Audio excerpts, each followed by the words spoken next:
This time I'm ready for the humour. Oh, you're ready, okay. No, but it's interesting because last time I was very taken aback. And I remember thinking, as you were doing this right off the top, I remember feeling very uncomfortable, unusually uncomfortable, and thinking I didn't know how to react to that. I didn't know whether I was supposed to laugh or be silent, and I sort of ended up sort of slightly grimacing, half laugh and listening. And then I realized it was very powerful what you were doing. It was satirical, but it was savagely satirical and extremely effective. And that's why I think the interview did so well. But I'm not going to pretend that I found it easy to listen to it or to react to it, because I didn't. You know why? Because all I did was just take the talking points that's been in the media, not just for after October 7th, all through the conflict. It's always like, we need to kill it. All right. You need to kill 5? No, kill 10. You need to kill some? No, kill all.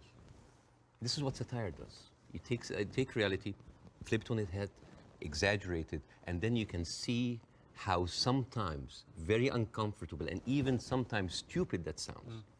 Because I was just reacting to whatever the media is telling me. It's like, oh yeah, okay, do it.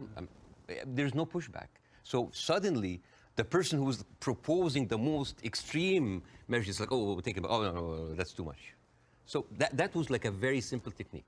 I just took the talking point and just exaggerated it. It was devastatingly effective, I thought. Yeah. First, before we go any further, how is your wife's family? Because she is half Palestinian. Yeah. Are they okay? They're good. They're good. They are safe for now. Yeah. As like that last week, there was no internet, as you have. Yes. You know, I saw you tweet at the IDF. It's like, how can they know? You know how many views that tweet's had? Nearly 40 million. Yeah. Me just saying, how are they going to see this message if you've cut the internet off? Yeah. I'm wondering if the IDF's like, why aren't the Palestinians liking my tweet? Because they don't see it. Right. No, but I thought that was a perfectly correct assessment of it. Yeah. But the reaction to that tweet I did was enormous, as everything is in this thing. And I had a lot of people say, finally, Piers, you get it, right? Finally, you get it. And I wanted to say, listen, I'm trying to reach a place where I get this, but it's an incredibly complicated issue for someone who is not Arabic or Jewish to poke their head into. And I've had to cover it as a journalist for a long, long time. I think I said to you before that I was editor of the Daily Mirror in England when we opposed the Iraq War, for example. So, you know, I have taken stands on this thing. On this one, I find, and I'm going to be completely straight with you, I discussed this with Jordan Peterson this week, and he did a pretty incendiary tweet in which he said, give them hell, Netanyahu, enough is enough. And he was actually very self-reflective about that in the interview we did this week, where he later issued a 20-minute video, because he said sometimes a one-line tweet can be unnecessarily inflammatory to people. Much better to take time to explain it. Here's where I've got to with this conflict now. I viewed what happened on October the 7th as an absolutely appalling atrocity, a terror attack of unimaginable horror. And I absolutely think that Israel has a right to defend itself from the people who committed it, Hamas. And I've questioned for the last 3-4 weeks, what is a proportionate response? And I have said repeatedly, I don't know the answer. I want people who have a view to have a view about that. And I'll ask you again about where you think we are with this. I also acknowledge that Hamas live amongst civilian population in Gaza. And therefore, if you do what the Israelis are currently doing, which is a ground offensive into Gaza, a lot of civilians are going to get killed. And at what point does that become disproportionate or even illegal? And I don't know the answers to those questions. And I have a moral quandary, because my instinct is to say that Israel has no choice but to respond to what happened in a very forceful manner. I understand why they want to eliminate Hamas altogether. I understand that if they feel they can, then perhaps we can move to a two-state solution or peace or whatever it may be, although I don't think Netanyahu will ever be the person to do that. But the moral question for me is, at what point does this become disproportionate? And when you see thousands of children being killed in Gaza, it fills me with utter horror. And then people say, well, do you condemn it? And I find it very easy to condemn Israel turning off the water, Israel turning off the power. I think it's ridiculous that Israel should have that power over millions of people who are not part of their country. I think it's terrible what's happening in the West Bank with the settlers. I think that the stuff there is completely easy to condemn. But can I, hand on heart, condemn Israel trying to destroy Hamas after what they did on October the 7th? That is where I'm struggling to find myself saying I condemn it, because I believe that they are right to try and destroy Hamas. Now, what do you feel about my moral quandary? Well, there's a lot of points, very lot, and I think this will kind of like lay the ground rules for that interview. There is the whole thing about like, is it right to defend itself, the condemnation. First of all, let's start with condemnation. Yes. You want my opinion? Yes. Condemning Hamas or condemning Israel? Yes. Completely useless. Completely useless. Why? I condemn Hamas, you condemn Israel, interview is over. What happened? Nothing. It is just checkpoint, like morality checkpoints. But I've interviewed a lot of pro-Palestinians, for example, some of whom will immediately say, I unreservedly condemn the terror attacks of October the 7th, and then go on to criticize Israel. And I think that's it's a position I can completely respect. Yeah. But I find it much harder to respect a pro-Palestinian guest on my show if they simply resolutely refuse to say that they can condemn the terror attacks. Yes. I find that less worthy of respect. But you see, this is the problem with the news. We go into the circular motion of the same answer. One thing that I have noticed, not just on the coverage of these events, the events before and before and before, every time this starts, people say, we don't know what's happening. It's a very complicated situation. Right. What is happening now? And for me, as a viewer, if a conflict that's been there for 75 years and the media with all this technology has been covering it and we hear the same exact words, we don't know what's happening. It's complicated. It's a very complex, that is a failure of the media apparatus. That is the failure to themselves and for the audience, because why every time this happens, it seems like it is happening from point zero. And I think to help understand that, I will get to the October 7th. I will get to the condemnation. I will get to the self-defense. But I think maybe we can we have like all the time in the world, and we can discuss, this interview could be a bookmark, landmark for maybe looking at that conflict in a deeper way that nobody had gone there before. We have the views, we have people waiting. Yes. You know, as I said, I'm the least qualified to discuss that, but it's an opportunity to use it. I'm not massively well qualified myself. Yeah, both of us. I'm I mean, look at us. I'm an Irish Catholic, I mean, right? look at us. Yeah, two privileged people. One white, one white wannabe, discussing the most complex conflict of our history. But I want to start in a totally different area. I want to start with anti-Semitism. Yes. I think it's an important issue. Yes. I think there is a rise of anti-Semitism in the world, and I think this is very dangerous. And I, as a Muslim who has been through events where there were terrorist attacks somewhere, and that reflects on us, I can completely feel that. Since what happened, I had text message from the Jewish friends, are you okay? Are your wife's family okay? And I was texting them, are you okay? And I think it is very important to agree on the language, because the word anti-Semite has been used and abused, and most of the time not for the good interest of the Jewish people. Because the first 2 days of the coverage, I watched the news, and there was a lot of protest that was led by Jewish Voice for Peace. And they were led by people who opposed the Israeli attack on the civilians.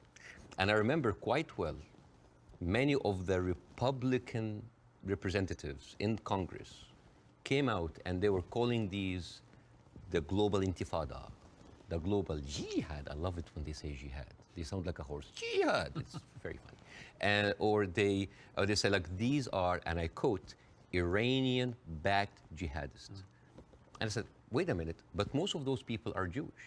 Those people who took over the Capitol, the same people who took over Central Station in New York, which is known as the biggest civil disobedience event in America in the last 2 decades, they were all Jewish. And then I find Nikki Haley saying anti-Zionism equals anti-Semitism. And then I remember it's like, oh, Jewish people in America are saddened by the fact that they are not citizens of America or citizens of the world, but they are citizens of Israel, and they have to back Israel in whatever they do. And these are not my words. These are the words of Jon Stewart.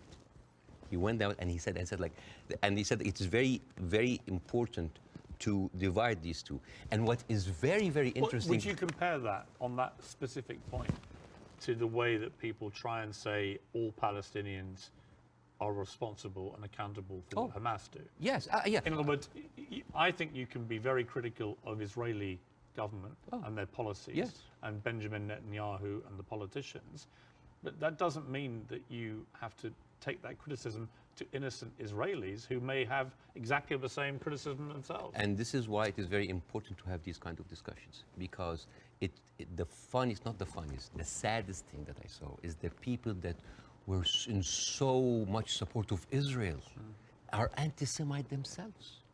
MTG, Marjorie Taylor Greene, you know, she said like, oh, I send my aides, and they took pictures of the protesters. Basically, she's surveilling protesters. And Marjorie Taylor Greene is very known for a very famous post in 2018 where she blamed the California fires on a Jewish space laser gun. Do you remember that? Do you remember that? I was just like, oh, they were burned because Jewish investors, Rothschild and Finstein, anything that ends with Stein, because that's of course sounds Jewish, they put a satellite and shooting laser beams to. It's possible. And not just her. You have Steve Scalalis. Thank you so much. He is now the Speaker of the House, and he has been invited before for an organization that was funded by David Duke, the founder of the KKK. You have Kevin McCarthy, who is the former minority speaker, leader of the Republican Party in the House, and he accused Jewish billionaires of rigging the midterm. So how come those people are accusing us of anti-Semites? So here's the thing. So let's go to the equation that Nikki Haley put on Twitter. Anti-Zionism equals anti-Semitism. No, it is true. People who hate Jews, they're also anti-Zionists. It is true. And you could be someone who hate Zionists, who don't like Zionism, and you are Semite. You could even be Jewish. And guess what? You could be a Zionist, like those people, supporting Israel, and at the same time you hate the Jews, because the chant, Jews will not replace us, these echoed in Charlottesville. It did not echo in Gaza. I mean, in Gaza they say worse stuff in between the bombing, on their downtime. And these are the same people who are seen with Nick Fuentes, with Stephen Bannon. And you know what's most interesting? Trump had him for dinner at Mar-a-Lago. And all of those people are buddies with Benjamin Netanyahu. So how does this work? How does this work? And you know the people who speak against this, like Jon Stewart, like Bernie Sanders, like Naomi Klein, what do they call these people? What do they call them? Self-hating Jews. And you know what else now they call them? They call them capos. Capos. You know what's capos? Capos, basically these were the Jewish inmate in Auschwitz that were forced by the Nazis to stand as guards on their own inmates. You see how degrading this is. And this is the way to shut down conversation. Anti-Semite, Islamophobe, you hate America, you hate the military, you hate Egypt, war on Christmas. This is how you shut an environment that does not allow disagreement is not an environment made for growth. It's an environment made for control. Let me ask you this. Say, take the student protests in America, at universities. I have no problem instinctively with students protesting. It's actually part of the DNA of being a student, right? But I do have a problem with two things. One, the protests that happened almost immediately after October the 7th, within hours, which were clearly, deeply, deliberately inflammatory and hurtful to Jewish people. Secondly, I have a real problem with the students who were beaming direct pro-Hamas slogans onto buildings on campuses in America. You know, I'm all for free speech, and I really am. The whole show is predicated on that. But not to the point where you see Jewish students barricaded into libraries because a mob is descending on them. There is a distinction to me between people who are obviously overtly, I mean, there was a professor at Cornell University who was literally seen in public shouting how exhilarated he felt by the attacks of October the 7th. He still hasn't been fired, that guy. I think that crosses a line. Do you? Yeah, I do not like this way. I mean, I can understand why, but I don't condone it. I would never, because you have to understand these people, again, I'm not supporting them. I just want to make sure about two things. The reason that I started with anti-Semitism, because I wanted to make sure to clear any confusion that when I speak about Israel, I'm speaking about Israel. Yes. When I'm speaking about Jewish people, I'm speaking about Jewish people. Yes.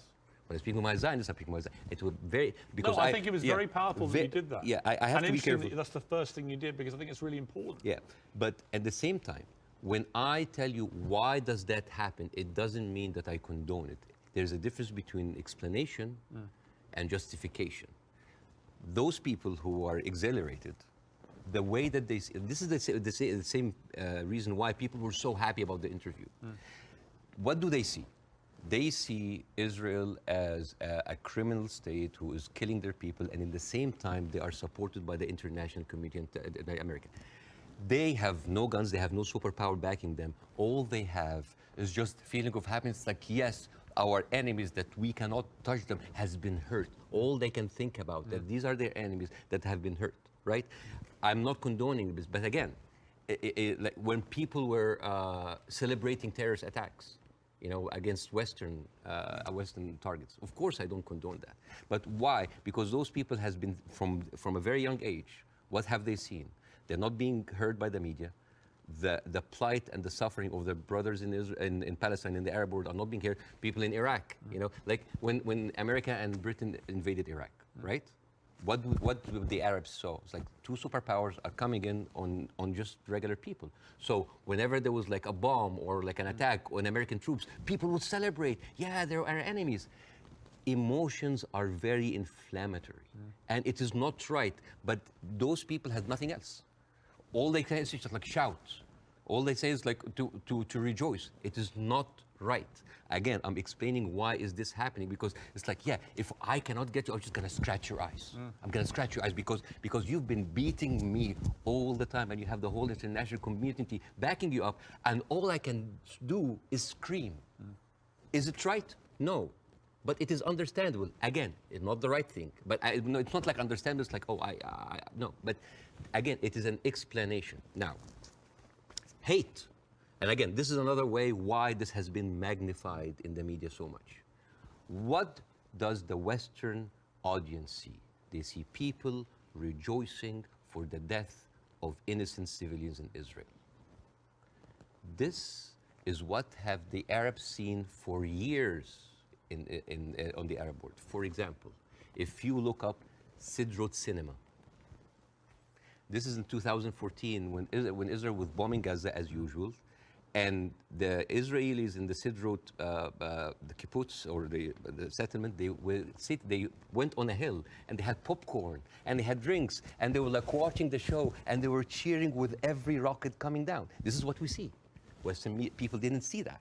Well, somebody found a tweet actually of mine from 2014 in which I said, at what point does what Israel is currently doing to the Palestinian people become terrorism? And because I've always said, you know, I've spoken about this a lot over the years, and I've always tried to be extremely fair-minded, albeit nobody really wants you to be fair-minded. They want you to take a side. But that was clear that my thinking back then was that they were absolutely overstepping the mark. Absolutely. But again, to the point of rejoicing. No, I know what you mean. Yeah, but like if you, for example, Google the wedding of hate. This is like a Jewish wedding in Israel where they were celebrating the arsons and the burning of Palestinians. But to be clear, I've seen lots of videos. No, but like, I'm not talking to you, Piers. No. I'm talking to the Western audience because I want to see, like, I want to say, like, this is what they see. I mean, for example, there is a very famous video for Samer Abu Za'anin, who is like a young kid that he was shot point blank by an Israeli soldier, and he was not allowed to have any medical attention. And as his dead body was being put into the ambulance, the Jewish settlers were cheering. So for an Arab audience, this is what we see every day. So when they see, oh, we heard them back, we heard their people like they heard back, it is not right. But this is what hate does. It escalates, it feeds each other. Radicalism feeds it. It is terrible, and it is just like a vicious circle. So I would like to do something that is very interesting tonight. When I invited Jon Stewart to my show, as much of like a reception that if you see on the YouTube, people just like, we had to cut the 5-minute standing ovation for broadcast. People were on their feet for 5 minutes. They could not believe it. I remember John Stewart telling me I could never imagine that a Jewish guy from New Jersey would have that kind of reception in Cairo. And yet, on the internet, people who would, what? You brought a Jew on your show? Why you are with a Jew? Yes, hate is there. Yes. So, and the thing is like why we do not see each other, people in the Middle East, people in the West, that we do not put ourselves in each other's shoes. And I want to do something very interesting today. I want to give, I like telling stories. And I'm going to tell you a very nice story. Tell and away. This is the story, surprise, surprise, of the suffering and the plight of the Jewish people.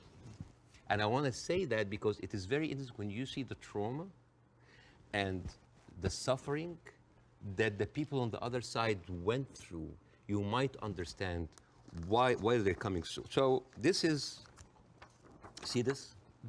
This is a map of all of the history of the expulsion of the Jews in Europe. They've been like, I have never seen a minority being kicked around this much, right?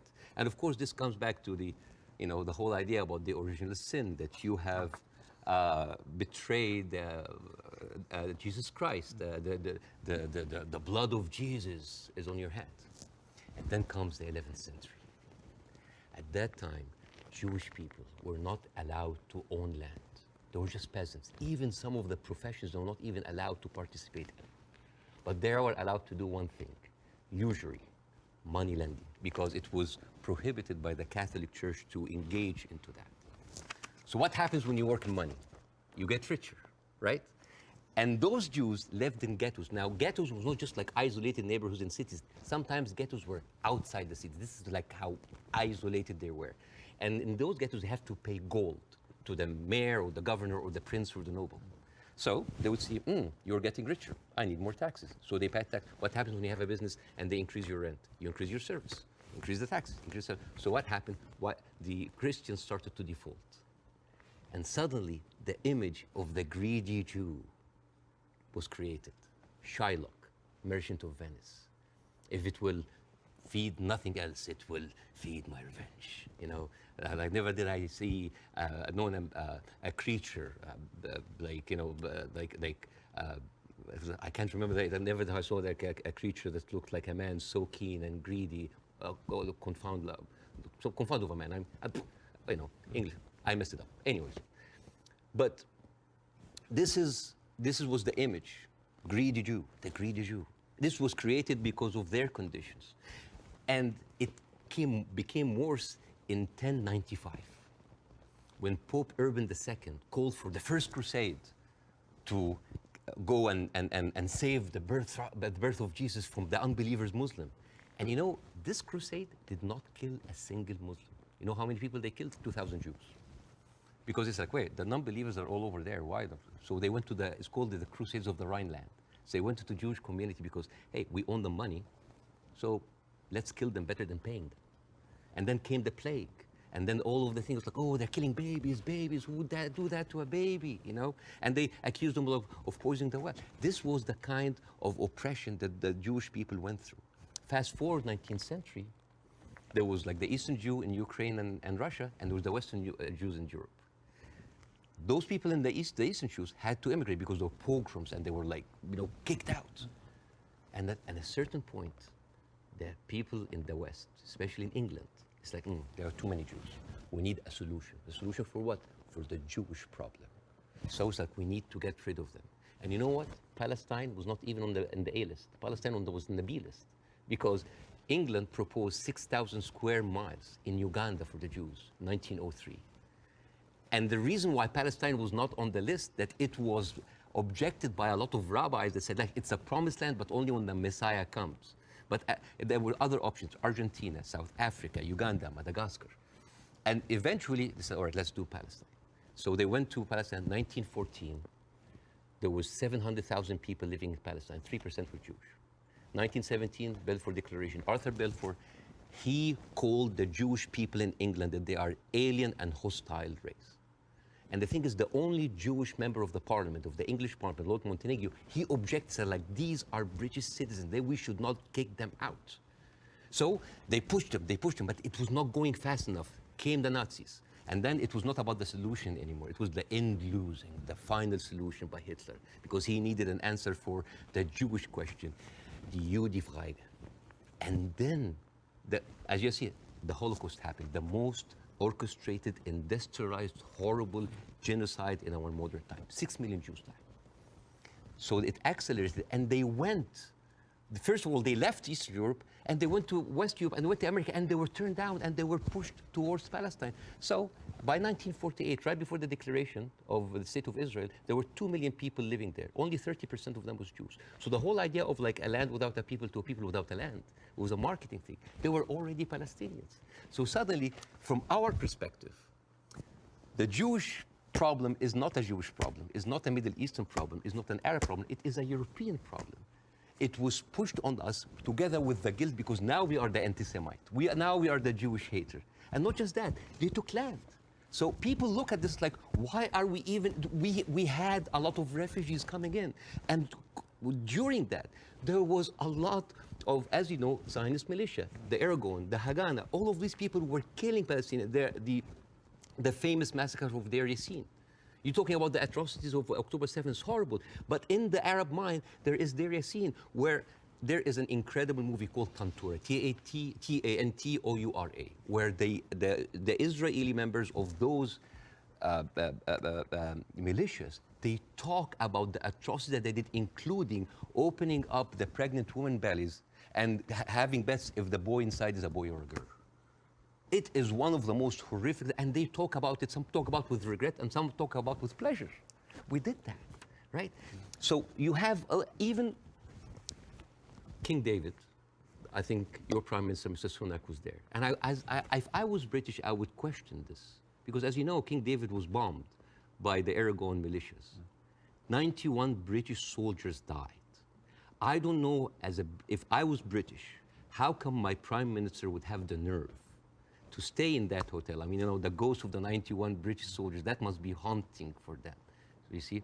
So when you see all of that, and you see that suddenly, overnight, 1948, there were 1.5 million Palestinians, half of them, 3/4 of them were overnight pushed into refugees. Yeah. And this is why it's called the Nakba, the catastrophe. So now we have all of this building up into the minds. And suddenly this was like a conflict, a hate, a problem that we didn't have to do anything with. This was basically pushed on us by the Europeans.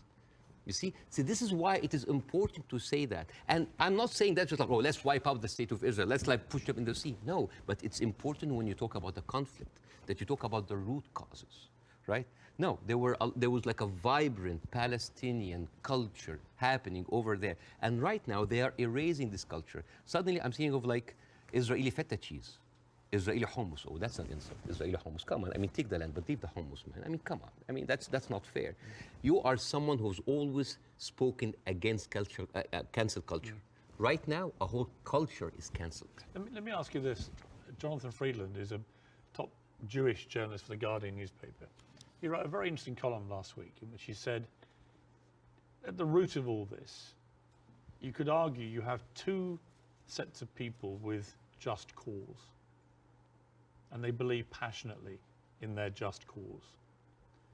And he was sort of advising people not to take sides unless you really understand the history. Would you agree with that? Would you agree that both sides have legitimate just cause? Not with the methodology that's taken place, and you've given an extremely detailed analysis of the build-up to what happened in 48. To me, it's pretty clear 700, 800,000 Palestinians were displaced from their homes, and it should never have happened. And that has been absolutely, I think, the root cause for so much resentment. But can you, at the heart of this debate, agree with Jonathan that you could argue there's just cause on both sides? There is a cause on both sides, but I'm walking on a tightrope here because I'm not a Palestinian. Yeah. But from the Palestinian point of view, there's a lot of people. I mean, there are 2.2 million people living in Gaza. There are 3.5 million people living in the West Bank. There is 350,000 people living in East Jerusalem, and there is like 6 or 7 million people living outside. Those people, the Palestinians that were pushed out, they do not have the right to go back. Right now, if you meet Palestinians, you'll see them wearing a necklace with a key. That key is their house that they were kicked out from in and Yafa and Haifa, you know, like my wife's family comes from Ramla, which is 50 miles from Gaza. And according to the law, those people have absolutely no right to go back. Even if you are a Palestinian with an American passport, they give you hell in order to go in. And yet, a Jewish person born anywhere in the world, born in Poland, born in Ukraine, no question asked, he can jump on a plane, land in Israel, and get the Israeli citizen and take a house that most probably belonged to a Palestinian. So it is not just like, it is an ongoing injustice that has been happening. Now, I mean... Where would you criticize, if you're being fair-minded, where would you criticize from 48 onwards the behavior of the Arab side? Well, put yourself in the Arab side. At 1948, you constituted 70% of the population. Suddenly, the UN is giving you 48% of the land, right? Not just that, I mean, the Arab regimes, because they did terribly, and see, this is the thing, like, Arab nationalism at the height of these people feed on each other, you know, because it's very, very important to have a problem. Oh, it's Israel, and then and for Israel, oh, it's the Palestinian. It's a very good distraction. I mean, sometimes I feel that like the Palestinian cause is very useful for both sides to stay there as attention, because it's always a way to reflect. But, and this is a very important question, because in the mind of the Western audience, they always thought of the Palestinian resistance or the Palestinian side as like Islamic, as militant. No, as a matter of fact, some of the early suicide bombers were female Christian Palestinians, because they, like the RIA, you know, they were fighting for a land. The whole idea of Islamization of the whole cause came very later. As a matter of fact, you will find this very interesting, because when I saw this, I did not believe it. This, you know, the Fatah movement, which is the PLO, the Fatah. This was their slogan.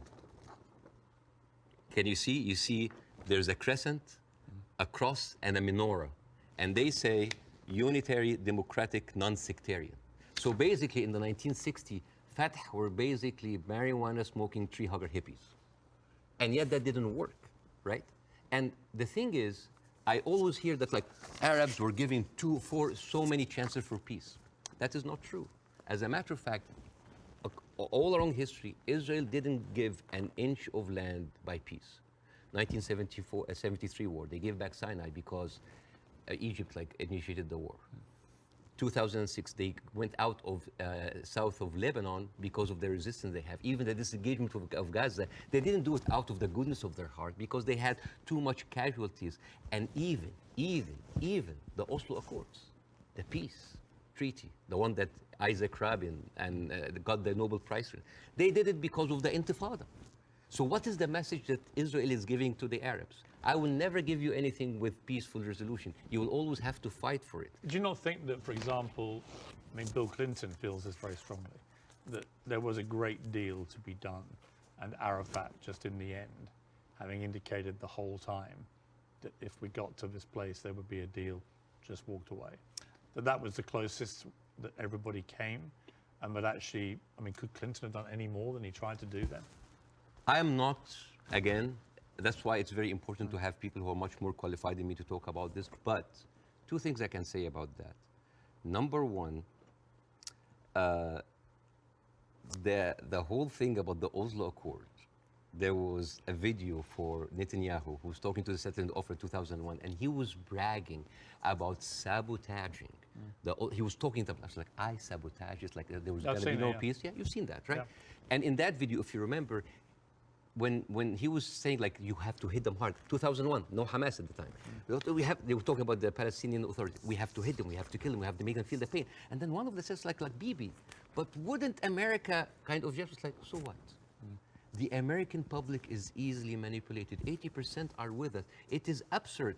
And as a new American, where I can have the privilege of being retrospectively angry, I said like, this guy is mocking the government and the people who have been with him all the time. It's like, oh, they can be easily manipulated. They can do it. And even, by the way, even Isaac Rabin, the one who actually did the peace accord, he was known famously, say, the way to actually beat those children is to break their bones, called the broken bones policy. They would like get those kids and break their bones on the pavement. So this has, the whole idea about like Israel wanted peace and Arabs only wanted to fight is a very, very bad representation. I actually think as it's gone on, the genuine will on both sides for peace has not existed. No. I think it's been a deceit to the world. No, I'm sorry. And to the relative groups of people on both sides. The official... And actually a betrayal of them. The official stand of the Palestinian Authority, and again, I cannot speak, I mean, it is very difficult to do this. The official stand of the Palestinian Authority is that we are just happy with 22% of the land. Just give us like that. Yes, there are people that dissent, but the thing is, you cannot just say, okay, let's talk about peace. And then you take away my land. Let's talk about peace. And there's a kind of like passive aggressiveness happening. Oh, let's talk about it, but I'm going to build settlements. I'm going to suffocate your cities and your villages. You see, I think that has been incredibly inflammatory. Yes. Worsening the situation. I think putting back the chance of peace. I mean, Netanyahu, I interviewed Netanyahu earlier this year in the middle of the big social protests in his own country. And I couldn't understand what he thought he was doing, except that it seemed to me political expediency, that he had to get power, you know, again. He had put a bunch of right-wing headbangers into his cabinet who have incredibly bad records, speak in an incredibly incendiary way about Palestinians, for example. And he did this for power. And then he launched, because they were pushing him to do it, a ridiculous assault on the integrity of the Supreme Court, the independence of the Supreme Court. And many Israelis rose up. So Netanyahu has become, to me, a big problem. Right? And the people, all the polling shows that. Israeli people are very unhappy with Netanyahu.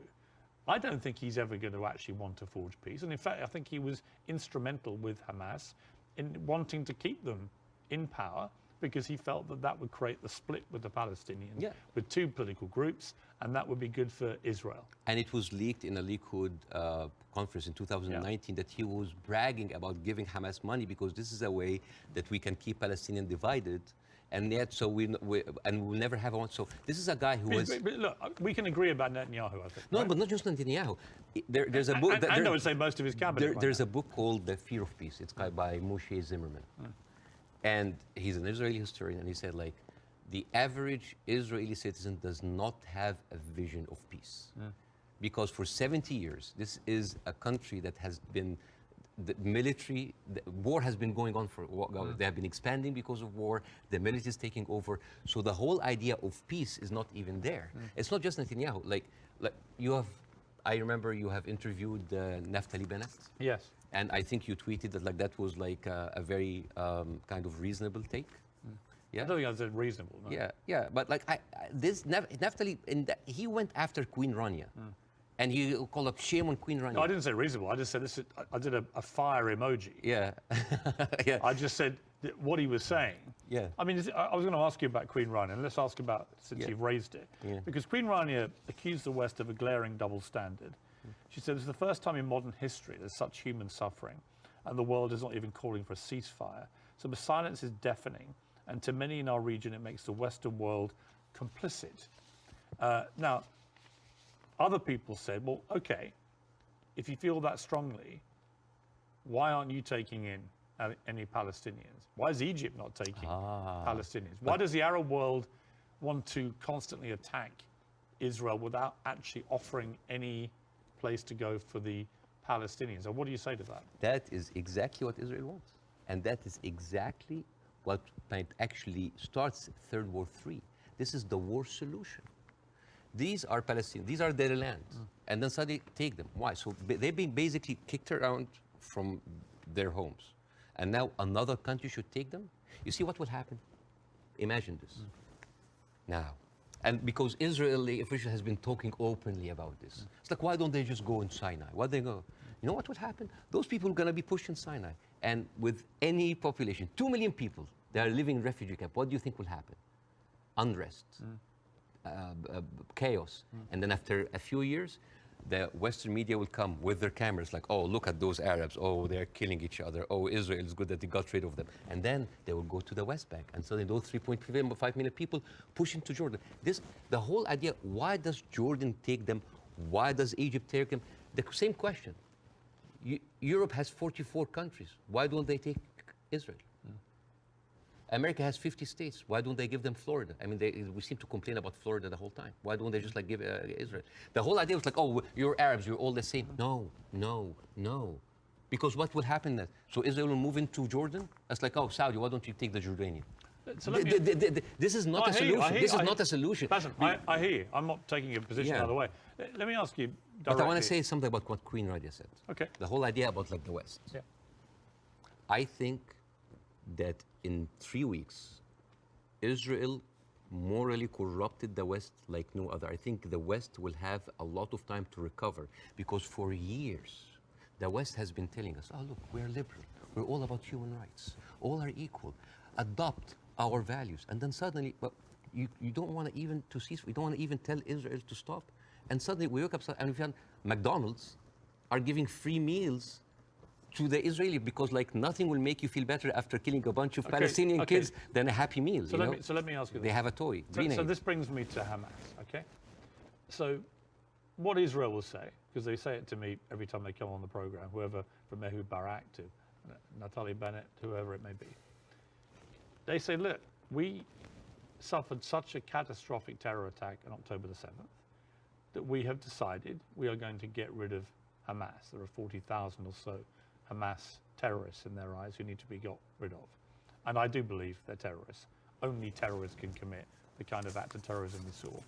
So can we, on that point, can we agree on that? Do you believe Hamas is a terror group? It is classified by America as I'm not a big fan of Hamas, and they are a militant group. That does like stuff like. Are they terrorists, do you think? Yeah. Cool. Okay. So we agree on this. So you have 40,000 of them living in Gaza amongst the civilian population. If Israel has decided to eliminate a terror group, Hamas, as the world did with ISIS, for example, and I think there are a lot of parallels given the way they behaved on October the 7th to ISIS, how do you do it?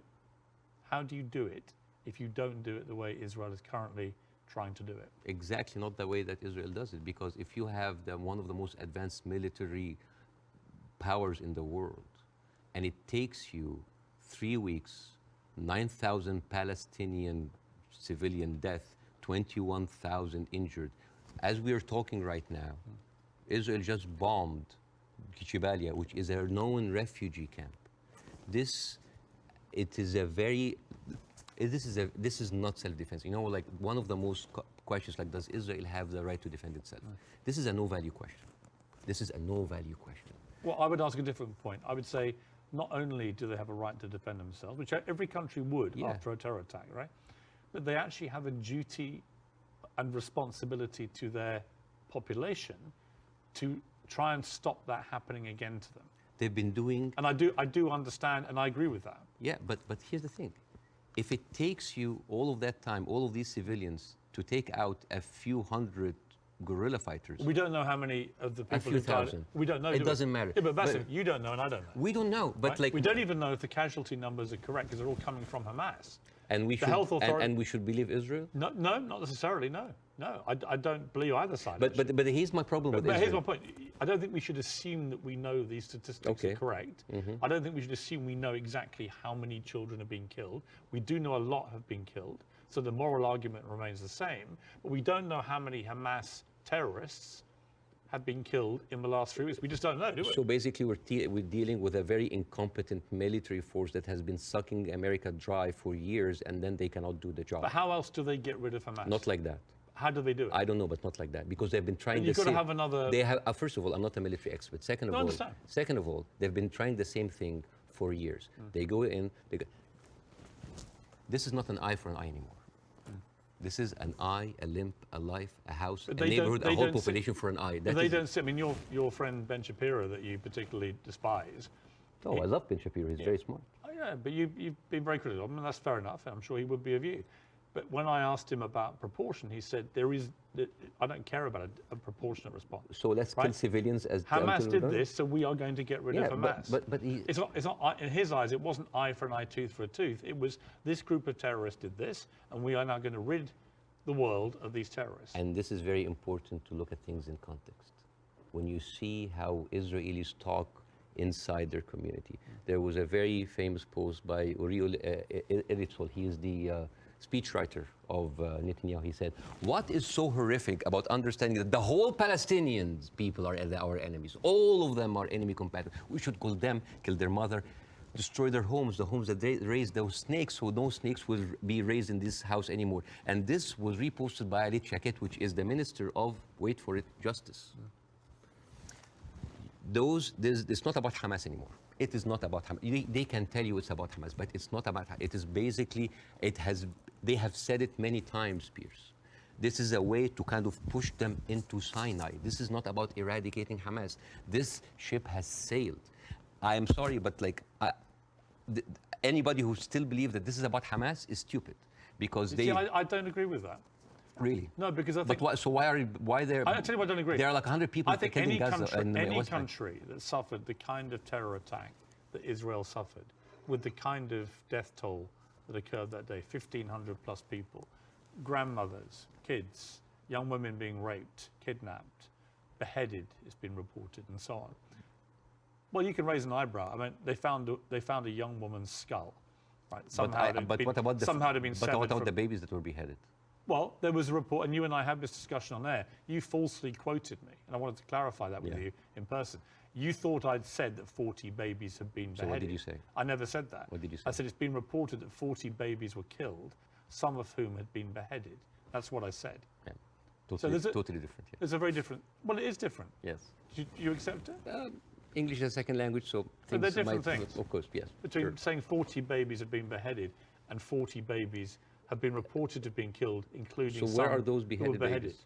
Well, apparently journalists are being shown utterly horrific footage. This comes to a very important question about credibility. Again, I'm not condoning what happened on October 7th, but I'm not a journalist. But as a journalist, wouldn't you take anything that an authority would say with a grain of thought? Yes. Especially if this authority have a long history of lying. And I'm just going to give a few examples. 1996, they bombed Kana. It's a refugee camp. They killed 106 people. Despite that they knew it's a refugee camp. They said, oh, maybe it's a one-time off. 2006, they bombed Kana again. 2014, they killed 2 teenagers at a checkpoint. They denied, as usual, but CNN was there. So they said, we have to say it. 2018, they killed a medic, a Palestinian medic, and they fabricated a video showing that it's someone else, that he was a human shield. And then can I just like finish that? But I do want to respond. And then 2010, they killed Ahmed Oraiqat, denied it, then said, it's okay, it's us. 2021, they bombed the media office in Hawaii. It's not us, but no, I'm sorry. And then 11th May 2022, Shireen Abu Akleh, a reporter, your colleague, she's Palestinian, American citizen, she was shot in the head. And they provided forensic evidence and even a doctor's video that it was not them, it was Islamic Jihad. How can I expect to believe this regime, especially if the president of Israel comes down with this ridiculous thing? Have you seen him there? No. He said, okay. This was reported by Sky News, and it was the funniest thing I've seen so much. This was a Colin Powell moment, but like the cheap edition. Mr. Herzog said, like Isaac Herzog, it's like, we have found evidence on one of the terrorists, a manual to create chemical bombs. And then he showed this, and he showed, and this is, so I just want to say, why would a foot soldier go into enemy with like a manual to chemical bombing? It's like, is that BYOB, bring your own beer, bomb? It's crazy. And what he like have like local ingredients to make, and then this is like, this is a manual of Al-Qaeda, of course, conveniently written Qaeda. And let me read it to you in Arabic because this is funny. So, النشرة الدولية المعنية بالتطوير الذاتي والمعرفي للمجاهدين, which basically say, this is basically like a catalog for self-improvement for mujahideen. I didn't know that they have life coaches. So this, and you know what Sky News said? It's like, we cannot confirm or any of this, but we will show it anyways. So let me respond. So this is like this is a lying government. So let me respond. Yes. I do think the Israeli government has lied. All the time. Right? I do think they've lied. I'm not going to dispute that. I do think they've been caught lying. I do think they've said things that turned out not to be true. I also think that 2 weeks ago, a hospital was bombed. Yes. And it was immediately... Who do you think did it? Well, I'm going to tell you what I think. Hamas immediately tell the world it was an Israeli airstrike and that 500 people were killed. and that the hospital had been destroyed. And then as the next couple of days go by, the hospital is relatively undamaged. The car park was obliterated. Many fewer people than 500 were killed. How many people died? We don't know, because actually we're reliant on the Palestinian Health Authority, which is Hamas in Gaza, for the figures. So we don't know the number, but a lot fewer people died, it would appear, than the Like 500. 100? We don't know. 50?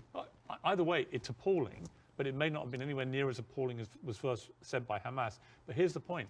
Most independent studies of what happened have concluded that it was almost certainly a militant stroke terror group inside Gaza, and they fired a rocket which landed in the hospital car park. In other words, it wasn't an Israeli airstrike. So I have an issue with that, because for 3 days before the attack, the priest and the patriarch of the hospital, because it's called the Baptist hospital, said that they have received multiple warning from Israel that they're going to hit the hospital. And then at the time of the hit of the hospital, one of the top aides of Netanyahu, he tweeted about like we hit the hospital, and then he deleted it, and then basically like Israel gaslighted the world. But It was not us. It was not us. but that's why I said most independent. No, that's not true. New York Times actually like just published something to prove that it was shot from Israel. And the thing is, No, okay, they didn't, though. okay, numbers. They didn't. Numbers. That's not true. Okay. The New York Times has not reported that it was Israel. No, they said They haven't. okay. That's not true. Over 10 years, Hamas launched 35,000 rockets into Israel. And many failed. They killed 69 people. And 25% military, only part of them were civilians. So over 10 years of 35,000 rockets, they killed 69 people. But in one strike, you want to tell me that these glorified firecrackers caused that kind of damage? Yes, it looks like they did, yeah. Okay. Yeah. And actually, it wasn't the damage that was reported by Hamas, who wanted people to believe it was an Israeli airstrike. So my point would be, I'm happy to concede that Israel government has lied about stuff over the years. But I'm absolutely certain as well that Hamas lie all the time. Why are we holding a militant? militant... I believe, from all I've read, I believe they lied about the hospital. Why are we holding the militant terrorist group to the same standards as the best Because and only they happen democracy to be in the Middle East? They happen to be the ruling party in Gaza. So they're not just a terror group, they are a political group as well, a political party. Okay. Well, they are. So the question again comes this, and so far you've ducked it, so I want to ask you one more time. We can both agree that the scenes in Gaza right now are horrific, because I do feel that. But I don't know how else Israel can eradicate Hamas than the way that they're currently trying to do it. Do you have an alternative for them? Well, again, we are locked in the same thing, what can we do now? But we don't look at what was happening over there. The best recruiter for Hamas is Israel. I mean, you have talked a lot about the horrible condition in Gaza. Yeah. I mean, let's imagine like a little boy called Rami. He lives in Gaza. You know, he have a horrible life, but like, you know, it's not that bad. I know he has a cousin in the West Bank. He's living a good life. He wake up in the morning and he found out that he was kidnapped by 3 settlers. He was burned alive by kerosene, and he was forced to drink the kerosene. His name was Muhammad Abu Khudaira. That settlers did that to him in 2016. So, all right, you know what? I'm just going to leave. I'm going to find a way to go to Europe. His aunt is a published author, and she won a prize in the Frankfurt Book Fair. His name is Adnaya Shtalabi. And now she was cancelled because of what's happened, just because of her Palestinian. His other aunt in America, his name Bahia Amawi, she is a speech therapist, and this is close to my heart because of my son. And she was fired because she did not want to sign for government contract that said that you cannot join BDS, which I don't understand. Why do people choosing to protest peacefully by not buying goods from a certain country? Why would the United States make that its own issue? So, and this guy, this Rami is being approached by like, join Hamas, join us, let's go kill Israel. No, I don't want to kill. I'm going to live in Gaza. It's a life. But 97% of water is not good for human consumption. Half of the population are anemic. Even the is not being treated, and it goes into the shores of Israel. It's like, oh, those All of Palestinians. which is horrendous. It's horrible. Yeah. So, and then he wakes up in the morning. He doesn't think about killing Jews the first thing in the morning. He thinks about being there at 5 o'clock at the first 50 people in the line for bread, because if he doesn't, he will miss the food for his family. And he goes back, and he finds a message saying that we are going to bomb your house. He comes back, he loses his whole family. Now tell me, what is a proportionate response for that? I don't know. I don't know. You cannot create terrorism and then you... I don't know. You have, they have created But this. I don't know is the answer. But Bassam, let me ask you this. Hamas will have known when they perpetrated what they did on October the 7th, what the scale of response was likely to be. How does that help the Palestinian people I don't know. that they are supposed to serve? I don't know. The wheels are already set in motion. But it doesn't, does it? I do not, you know, I feel sometimes that Hamas is with us in the room, that we are bringing Hamas. Who has the power in this equation? Who has the fourth largest and strongest military power? The whole idea about Israel, it's like, oh my God, the Arabs are going to destroy us. Look at the map. Hamas, well, hang on, hang on. Hamas's stated goal is the eradication of Israel and the Jewish people. Yes. They make no pretense about it. They've made no attempt, unlike the Nazis who try to cover up their crimes. Absolutely. They've made no attempt to try and deny what they brazenly boasted about it. Yes. They are proud of what they did.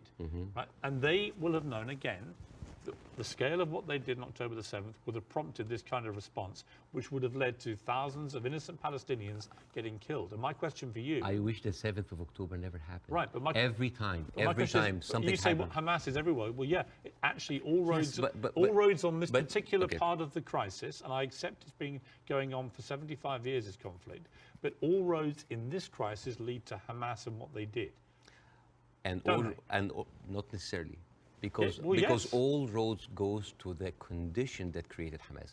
If the Jewish people were expelled from Europe and went to Argentina or South Africa and Uganda and went in and took the land, you would have Hamas in all of these places. You and I can agree that the conditions Palestinian people have had to endure in Gaza for a very long time are completely unacceptable. I think it's completely unacceptable that Israel has wielded such control over the people of Gaza, working out who can come in and who can go out, turning on and off water and power on a whim, turning off the internet on and off at a whim, all that kind of stuff I can completely agree with. But given that I think we agree Hamas are a terror group. Okay, let's say... Let me finish my question. Given that we agree that Hamas is a terror organization who have a publicly stated position of annihilating not just Israel, but Jewish people, and as we saw on October the 7th, they mean it. If you are Israel, what do you do to get rid of those people who have shown the world that's exactly what they will actually do if they get the chance? You know what I would do? I would give the Palestinians what they deserve. Terrorism is a virus. Yes? It's a virus. I agree. If a patient with a flu came to you and you're a doctor, how can you treat that patient? How do you treat it? As a doctor, how do you do? Well, you're the doctor. You give them nutrition, fluids, and rest. So the immunity of the body gets rid of the virus on its own.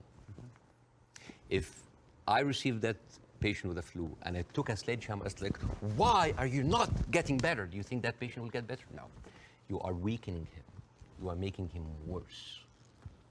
Israel did not just weaken the body of Palestinians, making them unable to get rid of hate and radicalism. They have openly bolstered about helping and giving money to the same terrorist organization. So, I agree. I think Netanyahu is complicit in keeping Hamas in power because it suited him politically. Yes. And I think you can't get away from that. Yes. There's no question of that. But there's also no question that the Israeli government, led currently by him, has to stop Hamas from perpetrating another terror attack. And again, it comes down to this question.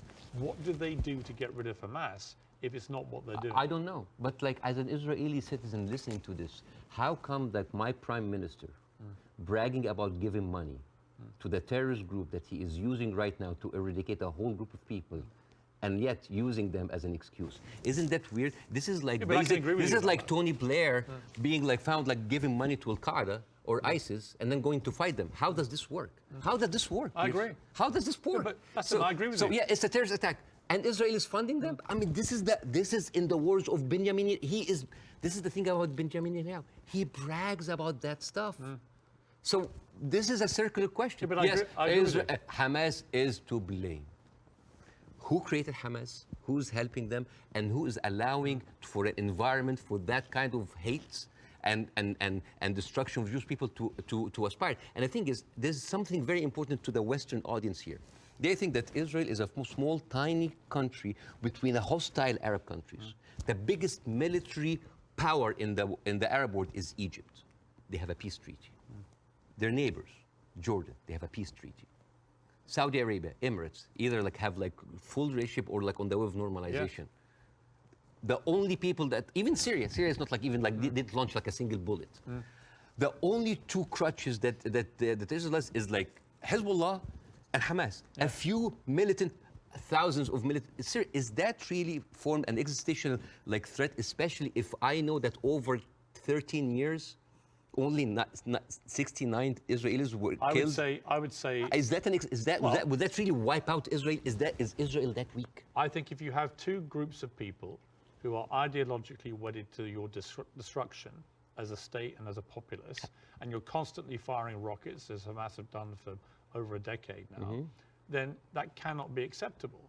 You have to stop that, right? These are terrorists who've now shown on October the 7th their true colors. They don't just talk about wanting to kill all Jewish people. They are going to do it if they get the chance. So I don't believe Hamas can possibly stay in any position of authority in Gaza.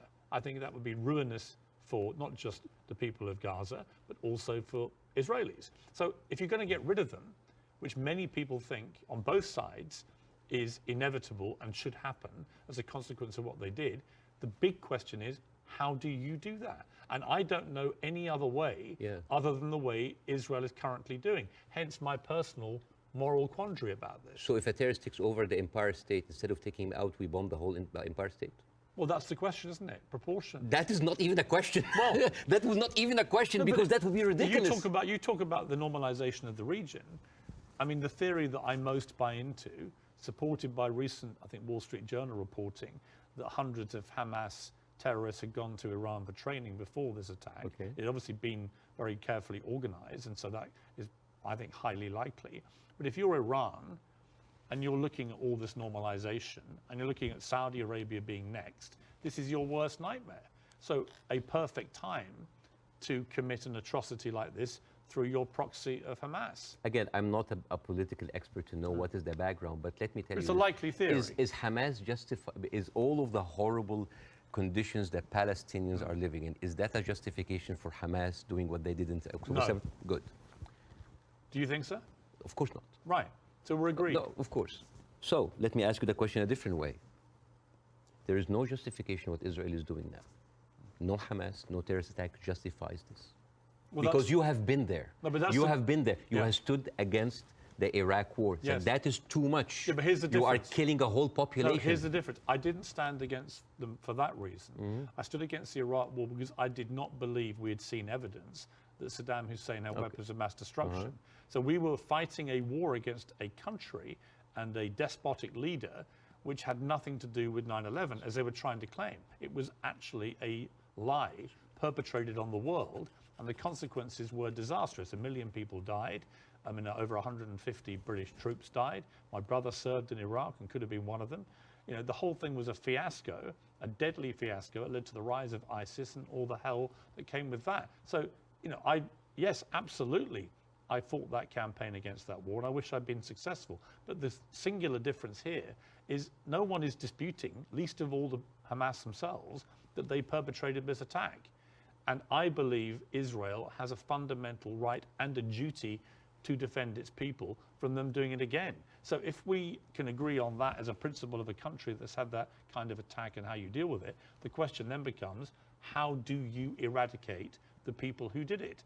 And I just think, given the intense nature of the way the population exists in Gaza, very, very large numbers of people in confined places, and that is in itself unacceptable, and I will agree with you about all of that, and that has to be fixed longer term. But actually, if Hamas are everywhere there amongst these people, I just don't see any alternative to what they're doing. And I'm very happy to consider one. But I don't think you have one either. So if the Iraqis were actually, there was evidence that they were behind 9/11, would that still be okay to kill Well, a million we Iraqis? have a parallel, which is Afghanistan. And in fact, I would say, but that raises a different question. So was the Afghanistan war just? I believe it was in a way that Iraq wasn't. I believe that Afghanistan was harboring terrorists, Al-Qaeda. We know that they were training there. We know the Taliban were there. And we went in, we launched this war. It goes on and on and on. Huge bloodshed on both sides. And in the end, after a ridiculous overnight pullout by America and President Biden, the Taliban are back in charge and waging the same kind of medieval rule they waged before all this. So you've got two things. Was it justified to strike back at Afghanistan for harboring Al-Qaeda? I would say yes. Did the means in the end justify the war? You could argue no, actually, because actually you ended up with the Taliban back in charge. So they're two different things. And it may well be here, by the way, as I've said, that if Israel pursues this ground invasion, it backfires horribly. It leads to a much wider conflict involving many other people, possibly including Iran directly. And it could be a horrendous escalation and a massive war raging through the whole region. And that is my fear about it. But I come back to the central point of justification, and I'm really struggling to see what else Israel is supposed to do to get rid of Hamas. And if you've got an alternative, let's hear it. I do. Pierce, this is never about Hamas. Believe me, it is never about Hamas. If somebody tells you who they are, listen. Israel has been telling the world all the time, they need to clear the Gaza Strip into Egypt. You think that's always been the plan? Always there. I mean, they have said it. They have said it many times. Why does Egypt take them? And do you think when Egypt takes them, do you think they'll go back? No, never. And then when they're done with Gaza, they will go back to the West Bank. They will kind of like build the settlements around them, and then until they push them into Jordan, because that is the plan. They have talked, not just Benjamin Netanyahu, everybody said like, there's no state, two states. It is one state, and it's for the Jewish I don't people. think he believes in a two-state solution. Nobody believes in a two-state solution. It is one state. But nor do Hamas, obviously. And they're the ruling authority in Gaza. They don't. You see what you're comparing? It's a militant group. It's a small militant group. But they are Israel as a nation. They are the elected political leadership. They were elected in 2006, and 50% of the people in Gaza right now are under the age of 16. They were not even born. I understand. Yeah, like so. And the so thing. All right, so Lebasm, let's agree about that.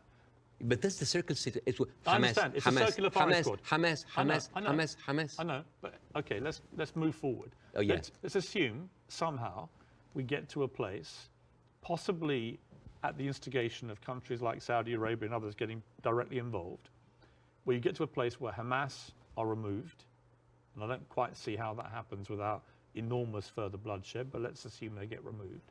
Let's assume that Netanyahu is removed from office, which I think is highly likely just from the fury of his own people about what they see as the defensive and security failings, plus his attack on the Supreme Court already causing huge polarization. Let's assume we get new leadership in both places. Could there still be peace? Could there still be a two-state solution? No. It can never happen. No, because Israel have already shown it's not about Netanyahu. It is the policy of Israel not to give the Palestinians their seat. It has always been there. But what if you find leadership that understands? You will not. But why are you so... You will not. Why do you not think so? Because Israel has been... But they would say the same about the other side. And I remember... Who has the power? Let me give you a parallel. Obama in his book... Let me give you a parallel. Okay. Let me give you a parallel. Northern Ireland, okay? Northern Ireland appeared to be completely intractable, with the IRA and the loyalist paramilitaries trying to kill each other. In the IRA's case, trying to kill British people as well, because they did not want this to go the way that people wanted it to go. And ultimately, we got to peace because we found leaders who actually had the courage, the moral courage, to get in the room with the people that were trying to kill them and to do a deal. I don't think you can do that with Hamas. They're on a different scale to go to the IRA. But we did have a seemingly intractable place riddled with violence on both sides.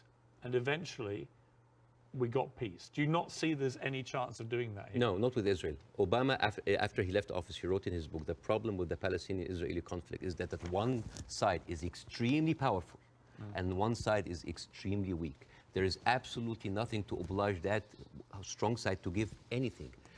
All over the years, Israel showed you many times that they are not interested in peace. Leave Gaza. Forget Hamas for a second. The West Bank.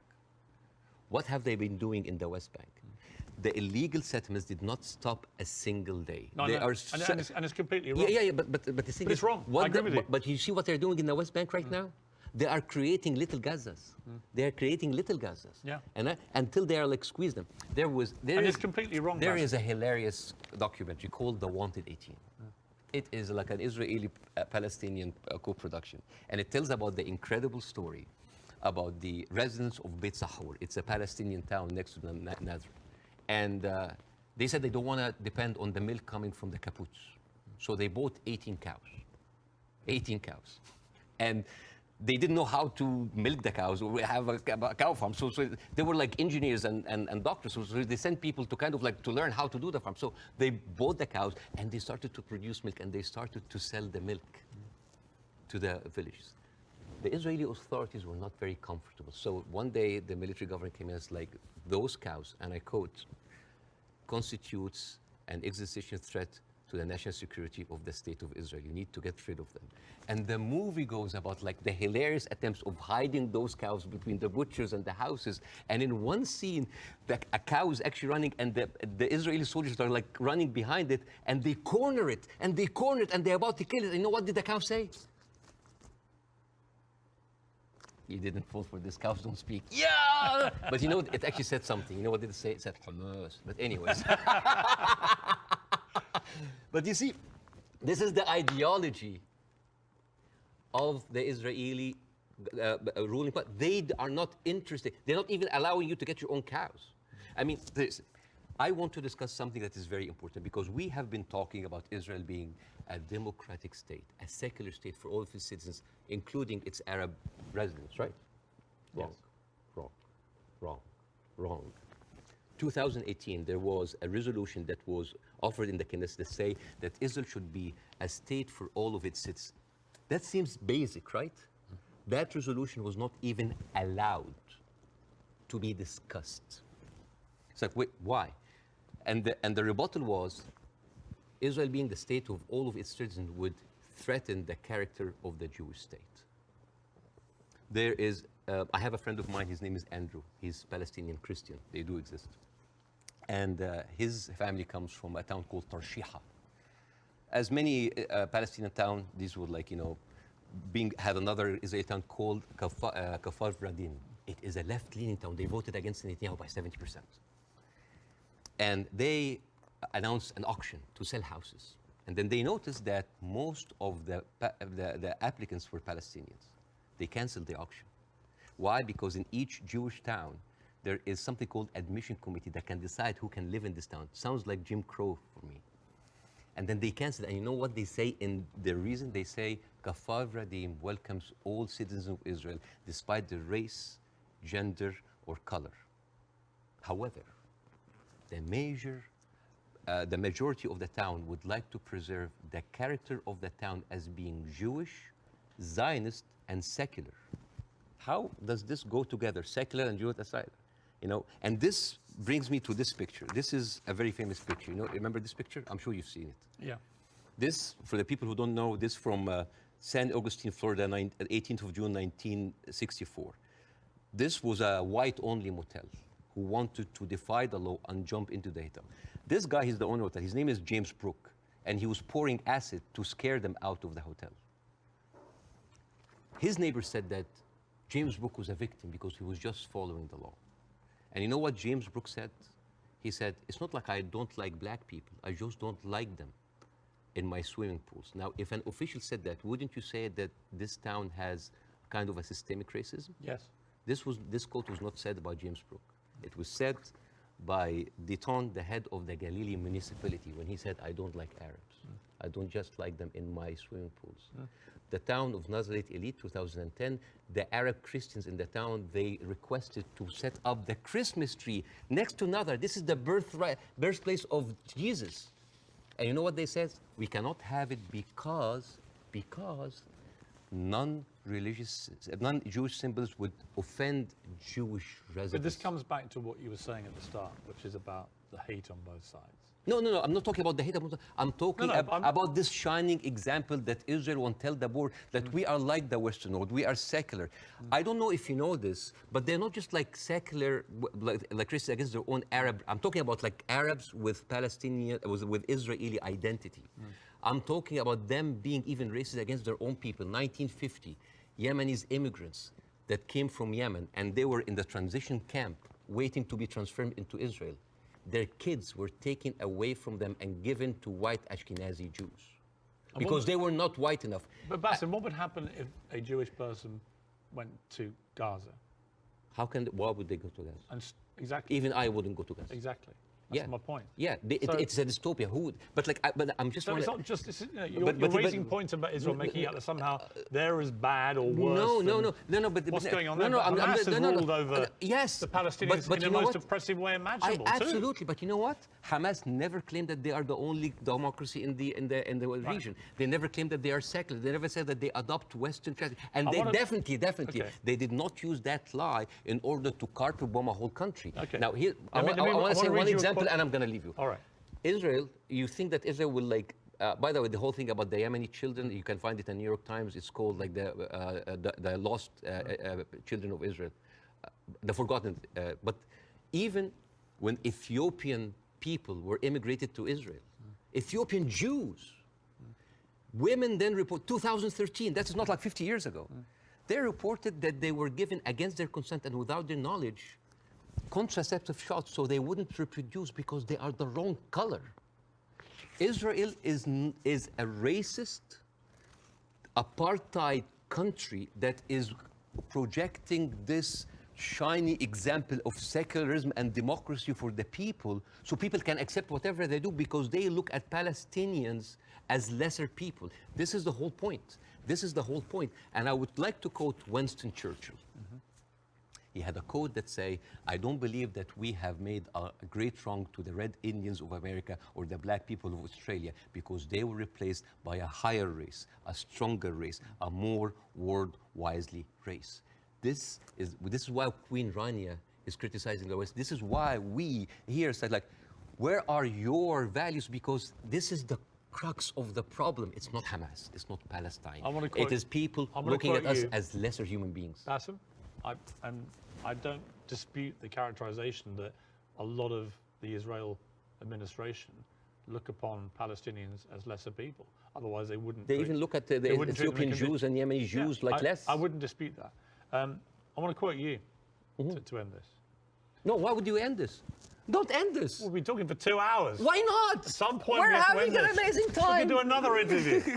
Well, this one goes big. I think this is a neat way to end it. He said, I actually believe there is a middle ground between everybody and they can meet.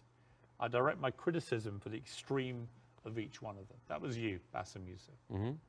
I agree with that. But I don't share your view there can never be peace in this region. I think there can't be with the current leadership structures in both countries, or both places. But I definitely think you've got to be optimistic about peace. You just need to find people I hope so. I hope so. But the reason, listen, I refused to come on your show when your producer first called me for the first interview because I was scared. I was afraid. For me, that was a career suicide. Because I'm talking. This is even important because you are someone who's always talked about like against cancel culture, about like speaking your mind out, speaking your mind out. I left Egypt. And I came to America, the land of the free, the home of the brave, but I didn't know that there was a fine print said that you cannot speak about Israel. I have issue with that. Israel is a foreign country. They're allies, good. But you can speak about Israel. How many people lost their jobs? Even Bella Hadid, by the way, She hasn't lost her job. No, but she talked about death threats. She's talking about like being silenced. Sure. By the way, Bella Hadid is with, she's Palestinian. And you know who else? Gigi Hadid sisters. I love the Hadid. They are with us. Yeah. Anyway, so. I know them both. They're very nice. Yeah, but the thing is, if you are that high and you cannot speak about it, and it's not about, it's Well, you like. can. You just have to have... Yeah. You can. I mean, I've spoken out about these issues, and you get shot at, not literally, but metaphorically, all day long on social media. But that shouldn't stop people from doing it. I'm just like wondering, as an American. You do? As an American, yeah. But like, I'm doing now because like the first interview went well. Right. I'm doing that because I want people to see that you can really speak up and not just get canceled, but get rewarded. My career is going fine. Yeah. It's great because I want people to have the courage. There should be no limits. I'm kind of like so confused as an American citizen why every American presidential candidate have to go and kiss the hand and bend the knees to AIPAC. This is a lobby that works for a foreign country interest. Why don't we have like a lobby for Saudi Arabia? At least they're giving us more money. You know the great thing? You can say that here. Yes. You couldn't say it in Egypt. That's why you're living here. Yes, but again, a lot of people feel the burn, the heat whenever they come down. down. If I was an American, I'd be going, all right, Bassem, all right, we'll take the criticism because you can do that in this country. And I'm happy. When you criticize the government in your own country, yeah, they drove you out. Yes, and that's why I came to America, to play the white man's game, to actually to pass this acquired white privilege to my children. But the problem it's not just a country of white people. But here's the problem. And the white man's game, the game in America is not a white man's game. It's a game that actually has a democracy and believes in freedom of speech. But there are dog whistles everywhere. You're not going to be put in jail for this interview. Or I can lose my career and I can lose jobs, and you know that. You know that. In Egypt, you could. No, here you can. In Egypt, they arrested you. Here you can. And they threatened you, and you would have probably ended up in prison or dead. Here, a lot of people lost their jobs because they spoke up. It depends what they say. Of course, but again, if you're Kanye West and you spew anti-Semitic no, I'm not. You're going to lose. I will never adopt that kind of point of view. But the thing is, there is dog whistles everywhere. As I told you at the beginning, you cannot just say it's like anti-Semites. Like, I mean, now, how come that the Palestinian flag is outlawed? By the way, it's outlawed in Israel. If you raise the Palestinian, you go to jail. And now they're saying like the Palestinian flag is a pro-Hamas. No, it's not a pro-Hamas. You know, I was doing a comedy show in Arizona, and a guy was like wearing like a kufiyya, like a scarf, and I took it, and I'm not like in hyperbole and like wearing symbols, but I just took it because like, why are we gonna outlaw colors and flags? That is absurd. That is not right. I agree. I don't think you should, but you should certainly outlaw Hamas. They're already outlawed. I mean, I'm not supporting them. They're a terror group. Okay. But the people with the power, the people who supposedly have the... And you should, by the way, I will say this, you should be able to criticize the Israeli government without being accused of being anti-Semitic. But I have in this interview repeatedly, and I'm not anti-Semitic. I just have a problem with a lot of what the Israeli government's been doing. And I have a problem with how any criticism to Israel by some circles here are considered anti-Semite. This is not fair. But a lot of the people doing it are actually anti-Semitic. Yes, but also a lot of Zionists are against Israel, that they hate the Jews. You know, we've discussed that. I want to end on a happy. But before that, I want to just like say 2 words about the media, which is, please. Sure. Mr. Zomlot, the Palestinian ambassador that you have, this guy lost 6 members of his family in an Israeli strike. And when he went on like some British news thing, he sat down and the lady told him, it's like, we are very sorry for your personal fun. I'm sure you don't condemn the killing of Israeli civilians. What? In the same moment. There's another girl like called Yara Eid. She was like on Sky News. And the girl was like crying, like, I lost 30 members of my family, 17 of them are children, I lost my best friend. And then, what did you think would happen forget about empathy. I think a lot of people... What about manners? Well, I think you have to start... I've said this repeatedly. You have to start from a place of humanity. You have to look at what happened on October the 7th and feel utterly outraged and disgusted for the loss of human life. Yeah. And you also have to feel that for what's happening in Gaza to innocent people. But and if you can't feel for both sets of people, both sets of innocent people being killed, if you can't feel a sense of despair and horror over their deaths, you don't have any humanity. Believe me, Pierce, it's not really about that. there's a deep sentiment in the Middle East, in Arabs, that the West do not look at us as equals. Well, you know what? So what I did, I went to the machines. Yeah.